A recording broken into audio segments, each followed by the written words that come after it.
Hello everyone, स्वागत है आप सभी का हमारे इस यूट्यूब चैनल एजुकेशन मेकर में। तो आज के वीडियो में हम लोग डिस्कस करने वाले हैं JNU BA honours in foreign language entrance exam की रिगार्डिंग कि क्या है इसका एलिजिबिलिटी क्राइटेरिया, कौन से स्टूडेंट इसमें पार्टिसिपेट कर सकते हैं, एंट्रेंस एग्जाम दे सकते हैं और JNU में एडमिशन ले सकते हैं। साथ ही एग्जाम पैटर्न क्या होगा जो JNU का एंट्रेंस एग्जाम होगा BA honours in foreign language के लिए, एग्जाम का पैटर्न क्या है, इस वीडियो में हम लोग इसको डिस्कस करेंगे। साथ ही टोटल कितने सीट्स हैं JNU BA फॉरेन लैंग्वेज में, इस पर्टिकुलर कोर्स में टोटल कितने सीट्स हैं, डिफरेंट कैटेगरीज के लिए रिजर्वेशन क्या है, OBC ST PWD, सभी कुछ इस वीडियो में डिटेल में डिस्कस किया जाएगा। साथ ही एंट्रेंस एग्जाम का सिलेबस क्या है, आप किन किन टॉपिक्स को पढ़ के JNU में अपना रैंक हासिल कर सकते हैं, साथ ही इसका आप प्रिपरेशन कैसे करें ताकि आप आसानी से JNU को क्रैक कर लें, उसके एंट्रेंस एग्जाम को, और आपको JNU BA फॉरेन लैंग्वेज में एडमिशन मिल जाए।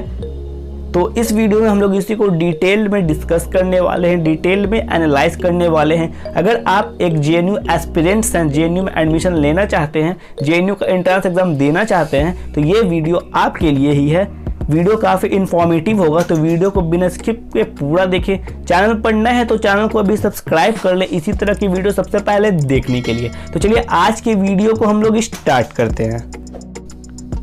तो सबसे पहले हम लोग डिस्कस करेंगे कि एलिजिबिलिटी क्राइटेरिया के बारे में कि कौन से कैंडिडेट्स इसमें बैठ सकते हैं, इस एंट्रेंस एग्जाम में पार्टिसिपेट कर सकते हैं। तो कैंडिडेट्स अगर इंडियन सिटीजन भी इसमें बैठ सकते हैं, साथ ही अगर वो फॉरेन नेशनल्स के भी हैं तो वो भी इसके लिए अप्लाई कर सकते हैं JNU में एडमिशन के लिए, सेशन कोई भी हो।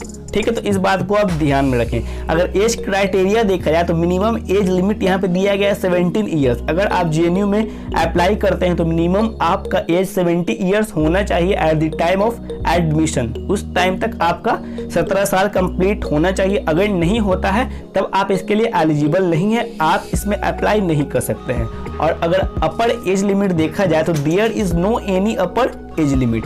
ठीक है, इस बात को आप ध्यान में रखें कि अपर एज लिमिट बिल्कुल भी नहीं है। क्वालिफिकेशन अगर देखा जाए तो the student must have passed the 12th standard from any recognised board. तो इसका क्वालिफिकेशन है कि स्टूडेंट को मिनिमम 45% मार्क्स के साथ किसी भी रिकॉग्नाइज्ड बोर्ड से वो पास होने चाहिए। ठीक है, फिर अपीयरिंग कैंडिडेट्स जो होंगे, जैसे कि फॉर एग्जांपल अगर अभी आप 2021 में एंट्रेंस एग्जाम देने वाले हैं तो 2020 वाले कैंडिडेट्स इसके लिए अप्लाई कर सकते हैं। यानी कि जो कैंडिडेट्स बोर्ड एग्जाम जिस ईयर देंगे तो अपीयरिंग स्टूडेंट भी JNU BA फॉरेन लैंग्वेज के लिए अप्लाई कर सकते हैं। ये क्लियरली यहाँ पे मेंशन किया गया है। The student who are appearing in the intermediate class 12 will be also eligible for JNU admission 2021 से 2022 के लिए वो इसके लिए एलिजिबल करेंगे। जो कैंडिडेट्स अपीयरिंग कैंडिडेट्स होंगे जो कि 12th में अपीयर होंगे, उनका रिजल्ट नहीं आया होगा, तो वो भी अप्लाई कर सकते हैं JNU BA foreign language entrance exam के लिए। परसेंटेज देखा जाए तो जैसा कि बताया गया, आपको मिनिमम आपको 45% मार्क्स होने चाहिए 12th में, तभी आप JNU के लिए अप्लाई कर सकते हैं। चलिए अब हम लोग आते हैं अपने सेकंड पॉइंट पे, जो कि है आपका एग्जाम पैटर्न। किस टाइप का पैटर्न पूछा जाता है JNU के द्वारा। एक इंपॉर्टेंट बात यहाँ पे ये छूट गया कि कंडक्टिंग बॉडी जो है NTA के द्वारा ये एग्जाम कंडक्ट करवाया जाता है, यानी कि नेशनल टेस्टिंग एजेंसी के द्वारा JNU एंट्रेंस एग्जाम कंडक्ट करवाया जाता है। प्रीवियस ईयर से 2019 से ये NTA के द्वारा कंडक्ट करवाया जा रहा है। ठीक है, फिर अब हम लोग आए एग्जाम पैटर्न क्या है BA फॉरेन लैंग्वेज के लिए। एग्जाम पैटर्न क्या है, तो मोड ऑफ एग्जामिनेशन जो है आपका ये CBT होगा, यानी कंप्यूटर बेस्ड टेस्ट होगा। यानी कि ऑनलाइन मोड पे आपका एग्जाम होगा, आपको कंप्यूटर पे बैठ करके एग्जाम देना होगा। क्वेश्चन टाइप्स देखा जाए तो मल्टीपल चॉइस क्वेश्चंस होंगे। इस बार 2020 में टोटल 100 क्वेश्चन पूछे गए थे, जैसा कि आप लोगों को पता होगा। अगर नहीं पता है तो हमारे इस चैनल पर JNU BA फॉरेन लैंग्वेज 2019 और 2020 दोनों का सॉल्यूशन प्रोवाइड कराया जा चुका है वीडियो बना करके, तो उसका लिंक आपको वीडियो के डिस्क्रिप्शन में मिल जाएगा, या फिर आप हमारे चैनल पे जा करके प्लेलिस्ट में भी प्रीवियस ईयर सॉल्यूशन को देख सकते हैं, जिससे आपको थोड़ा आइडिया हो जाएगा कि किस टाइप का क्वेश्चन JNU आस्क करता है। यहाँ पे देखें तो लैंग्वेज ऑफ एग्जाम है, ये लैंग्वेज आपका ओनली इंग्लिश लैंग्वेज में ये एग्जाम कंडक्ट होता है, सिर्फ इंग्लिश लैंग्वेज में ही ये एग्जाम होगा JNU BA फॉरेन लैंग्वेज का। तो इंग्लिश आपका अच्छा होना इसके लिए जरूरी है, तो आप इंग्लिश को अपना बेस्ट अभी से कर लें। अगर मार्किंग स्कीम देखा जाए तो यहाँ पे नो नेगेटिव मार्किंग है कि अगर आप कोई चॉइस गलत भी टिक करते हैं तो इसके लिए आपको नेगेटिव मार्किंग नहीं मिलेगा, नो नेगेटिव मार्किंग है। अब हम लोग बात करेंगे कौन कौन से लैंग्वेजेस का एंट्रेंस एग्जाम होता है। तो यहाँ पे आपका French, German, Russian, Spanish, Japanese, Korean, Chinese, Persian, Arabic और पाश्तो, इन सभी लैंग्वेजेस के लिए जेएनयू में एंट्रेंस एग्जाम कंडक्ट किया जाता है। सबसे इंपॉर्टेंट बात है कि एक कॉमन क्वेश्चन पेपर होता है इन सभी लैंग्वेजेस के लिए, इन सभी लैंग्वेजेस के लिए कॉमन क्वेश्चन पेपर होता है। ठीक है,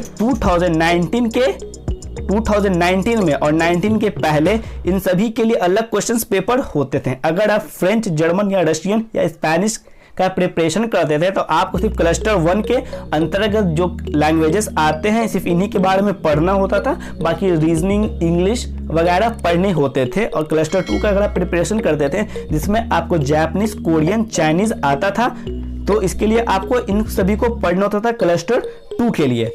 और साथ ही में जैसा बताया कि इंग्लिश, रीजनिंग वगैरह भी आपको पढ़ने होते थे। क्लस्टर 3 में पर्शियन, अरेबिक और पाश्तो लैंग्वेजेस आते हैं तो ये सभी आपको पढ़ना होता था 2019 में और उसके पहले। पर 2020 से यह पैटर्न चेंज हो गया है कि 1 कॉमन क्वेश्चन पेपर होगा इन सभी लैंग्वेजेस के लिए, जैसे कि 2020 में हुआ है। आपको बता दिएगा कि आप उसका सॉल्यूशन देख सकते हैं 2020 का जाकर के हमारे प्लेलिस्ट से। चलिए अब हम वीडियो में आगे बढ़ते हैं। तो टोटल कितने सीट्स हैं जेएनयू बीए फॉरेन लैंग्वेज में, अब हम लोग इसके बारे में डिटेल में डिस्कस करेंगे। तो ये जो आप ग्राफ देख रहे हैं, ये जो आप देख रहे हैं, ये आपको जेएनयू का जो प्रोस्पेक्टस है उससे लिया गया है। यहाँ पे सीट्स अगर देखा जाए बीए फॉरेन लैंग्वेज का, यहाँ पे सबसे पहले फ्रेंच का सीट देखा जाए तो टोटल 48 सीट्स जेएनयू में है फ्रेंच के लिए, फ्रेंच लैंग्वेज के लिए, जिसमें अनरिजर्व के लिए यानी कि जनरल के लिए 19 सीट्स हैं, एससी के लिए 70 सीट रिजर्व हैं, एसटी के लिए 4 सीट्स हैं, पीडब्ल्यूडी के लिए 2 सीट्स हैं, ओबीसी के लिए 13, ईडब्ल्यूएस के लिए 5। तो टोटल आपको 48 सीट्स फ्रेंच लैंग्वेजेस के लिए हो गए। उसी तरीके से अगर आप जर्मन लैंग्वेजेस का देखें तो 48 सीट्स है आपका जनरल कैटेगरी के लिए यानी कि अनरिजर्व्ड के लिए आपका टोटल 19 सीट्स यहाँ पे अवेलेबल है। एससी के लिए 7 है, एसटी के लिए 4 है, पीडब्ल्यूडी के लिए 2 है, टोटल 48 सीट्स हो गए। फिर आपका रशियन का आप यहाँ पे देख सकते हैं टोटल 68 सीट्स, सबसे ज़्यादा सीट्स आपका रशियन लैंग्वेज के लिए है अवेलेबल जेएनयू में। अनरिजर्व के लिए इसमें 28 सीट रिजर्व है। फिर एससी के लिए ये हो गया, एसटी के लिए हो गया, इन सभी चीज़ों को आप देख लें। उसी तरीके से नीचे में स्पेनिश लैंग्वेजेस का दिया गया है, 39 टोटल सीट्स हैं। यहाँ पे जनरल के लिए हो गया, एससी, एसटी, ईडब्ल्यूएस, इन सभी चीज़ों को आप देख सकते हैं। तो यहाँ पे फिर जापानीज आपका हो गया, फिर कोरियन हो गया, फिर चाइनीज हो गया, फिर पर्शियन हो गया, फिर पाश्तो हो गया, फिर अरेबिक हो गया। ये सभी टोटल 10 लैंग्वेजेस हो गए जो जेएनयू एंट्रेंस एग्जाम कंडक्ट करेगा। तो आप उसके थ्रू इसमें एडमिशन ले सकते हैं। टोटल ये सीट्स हो गए, तो आप सीट्स को ज़रूर ध्यान से देख लें। अब सीट्स में इंपॉर्टेंट पॉइंट ये आता है कि टोटल जो 80% सीट है वो अपीयरिंग कैंडिडेट्स और जो प्रीवियस ईयर के जो 12th के कैंडिडेट्स हैं उनके लिए रिजर्व्ड होता है और 20% P2 वालों के लिए होता है। अब आपके मन में ये डाउट होगा कि ये P1 और P2 क्या है, तो इसको आप एक एग्जाम्पल से समझ सकते हैं। ठीक है, अगर आपने 2021 में एग्जाम दिया है 12th का, ठीक है, तब आप P1 कैटेगरी में आएंगे। और अगर आपने 2020 में एग्जाम दिया है 12th का तो भी आप P1 कैटेगरी में आएंगे। बट अगर आपने 2020 के पहले यानी कि 2019 से लेकर के कभी भी इसके पहले एग्जाम दिया है तब आप P2 कैटेगरी में आएंगे, जिसके लिए आपको टोटल 20 सीट्स इनके लिए रिजर्व है P2 कैटेगरी के लिए। और P1 कैटेगरी वालों के लिए 80% सीट रिजर्व है। इस बात को आप ध्यान में रखें कि आप किस कैटेगरी में आते हैं। काफ़ी सारे स्टूडेंट्स फॉर्म फिल करने के टाइम इसमें मिस्टेक करते हैं, तो आप इन सभी चीज़ों का ध्यान रखें। साथ ही एक बात और इम्पॉर्टेंट है, जो P2 कैटेगरी के स्टूडेंट्स होते हैं उन्हें थोड़ा एक्स्ट्रा मार्क्स लाना होता है, 5 से 6 मार्क्स ज़्यादा लाने होते हैं जेएनयू में एडमिशन के लिए। तो P2 कैटेगरी वाले स्टूडेंट्स को और ज़्यादा मेहनत करने की ज़रूरत है अकॉर्डिंग टू P1 कैटेगरी। तो इस बात को आप ध्यान में रखें। अगर अभी भी नहीं समझ में आया है तो जैसे कि आप इससे भी समझ सकते हैं, जैसे कि इस साल 2020 में जेएनयू ने एग्जाम कंडक्ट किया था। तो 2020 में जिन कैंडिडेट्स ने 12th का एग्जाम दिया था और 2019 में जिस कैंडिडेट्स ने 12th का एग्जाम दिया था तो वो आ गए आपको P1 कैटेगरी में, यानी कि 80% सीट उनके लिए रिजर्व रहा। और जिन कैंडिडेट्स ने 2019 के पहले यानी कि 18, 17, 16 को दिया था तो वो आ गए P2 कैटेगरी में, तो उनके लिए 20% सीट्स अवेलेबल है। तो इन बात को आप ध्यान रखें, यही इंपॉर्टेंट बात यहाँ पे आपको बताया गया, तो इनको आप देख सकते हैं। चलिए अब हम लोग बात कर लेते हैं कि सिलेबस क्या होगा जेएनयू बीए ऑनर्स का। तो जैसे कि आप लोग देख सकते हैं ये प्रोस्पेक्टस है 2020 से 21 का जो प्रोस्पेक्टस है ये स्क्रीनशॉट लिया गया है। तो यहाँ पे जो सिलेबस बताया गया है जैसे कि देख सकते हैं Persian, Pashto, Arabic, Japanese, Korean, Chinese, French, German और नीचे है आपका रशियन और स्पेनिश। तो इन सभी लैंग्वेजेस के लिए सिलेबस के रिगार्डिंग बस इतना छोटा ही सा एक कॉलम में बताया गया है जेएनयू के द्वारा। The entrance test for this programme is the common test for all languages, questions pertaining to general knowledge से क्वेश्चंस होंगे, आर्टिफिशियल लैंग्वेजेस से क्वेश्चन होंगे, लैंग्वेज एप्टीट्यूड से क्वेश्चन होंगे, जनरल इंग्लिश से क्वेश्चन होंगे। ठीक है, साथ ही आपका जनरल इंग्लिश भी इसमें कवर रहेगा सिलेबस में। जो टेस्ट होगा वो CBT होगा यानी कि कंप्यूटर बेस्ड टेस्ट होगा और 1 क्वेश्चन पेपर होगा यानी कि सेम क्वेश्चन पेपर होगा जैसा कि अभी तक इंफॉर्मेशन है। तो इन सब चीज़ों को आप देख सकते हैं। अब हम लोग नीचे में आएंगे तो यहाँ पे डिटेल में जैसे कि इसका सिलेबस को देखा जाए तो डिटेल में आपको पढ़ना होगा जनरल इंग्लिश। तो जनरल इंग्लिश के ऊपर इसका डिटेल्ड सिलेबस हमारे इस चैनल पर ऑलरेडी बना करके अपलोड किया जा चुका है, उसका लिंक आपको आई बटन में मिल जाएगा, उस वीडियो को आप जा करके देख सकते हैं। उसमें डिटेल्ड सिलेबस को बताया गया जनरल इंग्लिश में आपको कौन कौन से टॉपिक्स, कौन कौन से चैप्टर्स पढ़ने हैं। उस वीडियो में जो भी टॉपिक्स, जो भी चैप्टर्स, जो भी पैटर्न आपको बताया गया है वो प्रीवियस ईयर क्वेश्चंस को देखते हुए बताया गया। तो आप जनरल इंग्लिश के लिए उस वीडियो को जाकर के देख सकते हो, उसका लिंक आपको आई बटन मिल जाएगा। सिंपल रीजनिंग के लिए आप प्रीवियस ईयर क्वेश्चंस जो है जेएनयू का 2020 से लेकर के 2004-2000 तक का अगर आप देख लेंगे तो रीजनिंग आपका उससे आसानी से निकल जाएगा। आर्टिफिशियल लैंग्वेजेस के लिए भी आप प्रीवियस ईयर क्वेश्चंस को देख सकते हैं। अगर आप प्रीवियस ईयर क्वेश्चंस को अगर सॉल्व कर लेंगे तब आपका आर्टिफिशियल लैंग्वेज में भी आपको थोड़ा सा भी दिक्कत नहीं होगा।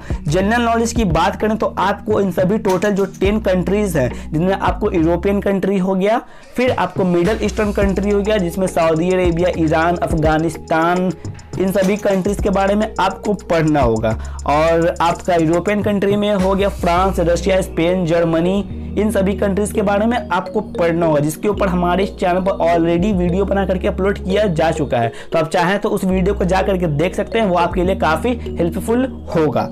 अब हम लोग बात करते हैं यहाँ पे आपको करंट अफेयर्स पढ़ने होंगे। करंट अफेयर आपको काफी इंपॉर्टेंट है। करंट अफेयर से इस बार भी जेएनयू ने टोटल 4 या 5 मार्क्स के क्वेश्चंस पूछे हैं। अगर आपने प्रीवियस ईयर सॉल्यूशन नहीं देखा है तो अभी आप जाकर के देख सकते हैं। करंट अफेयर से 5 या 6 क्वेश्चंस पूछे जाते हैं। तो करंट अफेयर को आप जरूर कवर करें, सभी फॉरेन कंट्री का भी और साथ ही इंडिया का भी करंट अफेयर को कवर करें। इंडियन जीके देखा जाए तो इंडियन जीके उतना इंपॉर्टेंट नहीं है। सिंपल जो इंडियन जीके होता है वो सभी आप लोगों को पता ही होगा। तो इंडियन जीके में आपको उतना कुछ पढ़ना नहीं है, मगर आप करंट अफेयर आपका और ये सभी टॉपिक्स इंपॉर्टेंट है, तो इन सभी टॉपिक्स को आप कवर जरूर। अब हम लोग डिस्कस करते हैं कि इसका प्रिपरेशन आपको कैसे करना है। तो प्रिपरेशन के लिए आपको सबसे बेस्ट रहेगा कि आप प्रीवियस ईयर क्वेश्चन पेपर को सॉल्व करें। 2020 से लेकर के 2000 तक का प्रीवियस क्वेश्चन पेपर को आप सॉल्व करें, जिससे आपको काफ़ी हेल्प मिलेगा, काफ़ी बेनिफिशियल होगा आपके लिए। तो प्रीवियस ईयर क्वेश्चन मिलेगा कहाँ से? आपको 2020 और 2019 का क्वेश्चन पेपर हमारे चैनल पर मिल जाएगा। जो वीडियो होगा 2019 का सॉल्यूशन और 2020 का सॉल्यूशन, उसके डिस्क्रिप्शन में लिंक होगा PDF का, तो वहाँ से आप जा करके 2019 और 2020 का क्वेश्चन सॉल्व कर सकते हैं। अगर आप चाहते हैं कि 2000 से लेकर के 2020 तक का क्वेश्चन आपको प्रोवाइड कराया जाए तो वो आपको हमारे टेलीग्राम चैनल पे मिल जाएगा। तो उसका लिंक आपको वीडियो के डिस्क्रिप्शन में मिल जाएगा। साथ ही आर गुप्ता बुक भी काफ़ी बेहतर होता है, जिसमें आपको सभी कंट्रीज का culture, general knowledge, artificial languages, reasoning, English, लगभग सभी कुछ आर गुप्ता बुक में होते हैं। तो आर गुप्ता बुक को भी आप परचेज कर सकते हैं। आर गुप्ता बुक में प्रीवियस ईयर क्वेश्चंस का सॉल्यूशंस भी होता है, तो आप आर गुप्ता को परचेज कर सकते हैं। उसका लिंक आपको वीडियो के डिस्क्रिप्शन में मिल जाएगा। साथ ही एक अरिहंट का भी क्वेश्चन आता है, सॉरी अरिहंत का भी क्वेश्चन पेपर आता है प्रीवियस ईयर का, जिसमें टोटल क्वेश्चन पेपर का सॉल्यूशन रहता है। तो उसका भी लिंक आपको वीडियो डिस्क्रिप्शन में मिल जाएगा। 3rd नंबर वाला जो बुक है वो अरिहंत का ही है, वीडियो के डिस्क्रिप्शन में उसका लिंक आपको मिल जाएगा। उसके अलावा आप विकीपीडिया से भी पढ़ सकते हैं। विकीपीडिया से आप सभी कंट्रीज का जनरल नॉलेज कलेक्ट करें, जितना हो सके आप उन कंट्रीज के बारे में जानें। फर्स्ट प्रेसिडेंट कौन है, लास्ट प्रेसिडेंट कौन है, करंट प्रेसिडेंट कौन है, कुछ इंपॉर्टेंट डेट्स को ध्यान में रखें कि कौन से स्पेशल लीडर वहाँ डेथ किए थे इन सभी कंट्रीज में। जो भी 10 कंट्री 11 कंट्री आपको पढ़ना है तो इन सभी को ध्यान में रखें। साथ ही आप ब्रिटानिका से भी पढ़ सकते हैं इन सभी कंट्रीज के जनरल नॉलेज के बारे में। साथ ही हमारे इस चैनल पर पूरे European country, middle eastern country, साथ ही जनरल इंग्लिश का भी कुछ टॉपिक को कवर करके हमारे इस चैनल पर टोटल 52 से 55 वीडियो अपलोड किया गया है। तो आप उन सभी वीडियोस को देख सकते हैं, वो भी आपके लिए काफ़ी बेनिफिशियल होगा। अगर आपने अभी तक आर गुप्ता का बुक या कुछ भी परचेस नहीं किया है तो आप उन सभी को देख सकते हैं जा करके। तो आज के वीडियो में इतना ही, मिलता है आप लोग से बहुत जल्द नेक्स्ट वीडियो में। कोई भी क्वेरी डाउट होगा तो वो आप हमें कमेंट सेक्शन में कमेंट करके पूछ सकते हैं।